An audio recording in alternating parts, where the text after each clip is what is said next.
आपण पाहत आहात नाशिक खबर न्यूज, जनतेचे हक्काचे व्यासपीठ।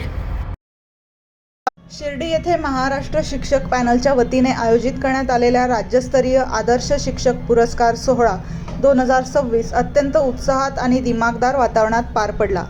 शिक्षण क्षेत्रात उल्लेखनीय कार्य करणाऱ्या शिक्षकांचा गौरव करण्यासाठी या प्रेरणादायी कार्यक्रमाचे आयोजन करण्यात आले होते।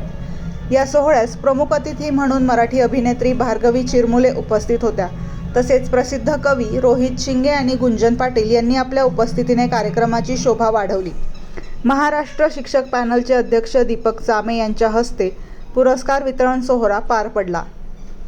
यावेळी माध्यमिक आश्रमशाळा खडकजाम तालुका चांदवड जिल्हा नाशिक येथील माध्यमिक शिक्षक जयेश श्यामलाल रोहिदास तसेच TKRH विद्यालय निमगाव तालुका मालेगाव जिल्हा नाशिक येथील माध्यमिक शिक्षक ललित कुमार श्यामलाल रोहिदास यांना राज्यस्तरीय आदर्श शिक्षक पुरस्कार 2026 प्रदान करण्यात आला। मान्यवरांच्या हस्ते दोन्ही शिक्षकांचा सन्मान चिन्ह, प्रशस्तीपत्र आणि पुष्पगुच्छ देऊन गौरव करण्यात आला। त्यांच्या उल्लेखनीय शैक्षणिक कार्याची दखल घेत हा सन्मान देण्यात आल्याने शिक्षण क्षेत्रात आनंदाचे वातावरण निर्माण झाले आहे। या पुरस्काराबद्दल दोन्ही शिक्षकांचे शाळा, शिक्षण विभाग, सहकारी शिक्षक, विद्यार्थी आणि समाजातील विविध स्तरांतून अभिनंदन करण्यात येत असून त्यांच्या पुढील कार्यासाठी शुभेच्छांचा वर्षाव होत आहे।